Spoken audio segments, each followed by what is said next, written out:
G'day guys, Jones here. I wanted to talk to you about Australian Red Cross Disaster Services and how they are putting lives at risk against the advice of all the state government and federal government regulators on emergency disaster protocols.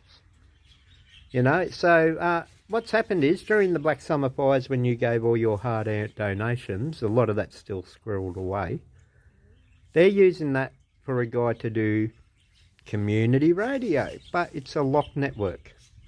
So you can buy UHF sets, and just like phone networks, you can lock them. Now the problem with this is they're paying him between 20 and 30 grand to go into each community and set up this radio emergency group.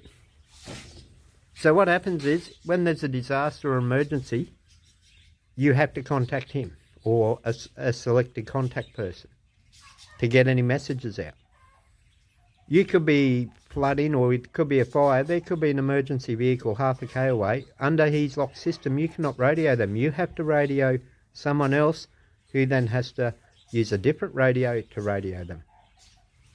What's the point of that? Now, I had started, just had to cough. Now, another group I'd helped started since left was a community emergency radio, working in with not-for-profit registered radio clubs. Now we said to them, we can provide this service for free or very little cost to the community. Red Cross didn't want to know about it. The SES, the RFS, all the different state government regulators and emergency services said, Red Cross, this is wrong and you should not be doing it. We highly recommend that you go for an open network community system. And they won't. Red Cross has gone against the advice of national regulators on emergency services, and they are continuing to use your Black Summer bushfire money to pay for a private radio locked network. That's Australian Red Cross Emergency Services for you.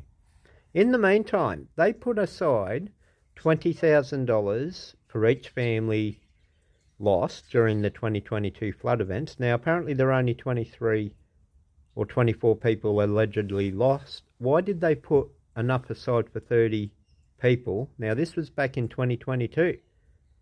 So there's at least, what would that be? At least 100 to 120 grand still sitting in the bank, earning interest. Now, if no one's come forward to claim the rest of that bereavement fund, why is that not being given back out to the disaster affected from 2022?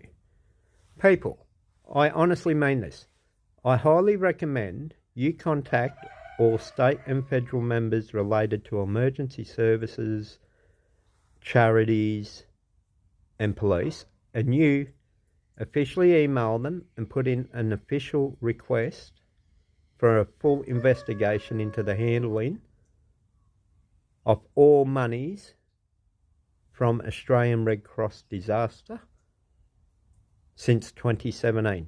We need to go back to 2017 and look at how much shit has happened, because since 2017 Lismore floods, a lot of donated money has not ended up in disaster affected pockets.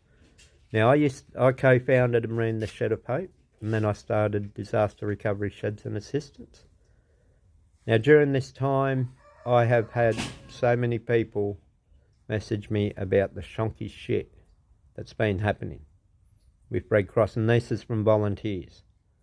And it's the same in Resilient Lismore, charity in Lismore. I'd recommend you never donate to those two charities. If you really want to help disaster affected on the ground where they are, Blaze Aid, Rotary and Lions are the only ones you can fully trust with your money. They are volunteer based. Your money goes to where it's needed straight away. Never trust the Red Cross, and once again, please call on all politicians for a full investigation. Enough's enough. How many millions of your donated dollars is sitting in bank accounts to pay their high flying CEO? And don't you find it interesting that the CEO's wage is not publicly disclosed?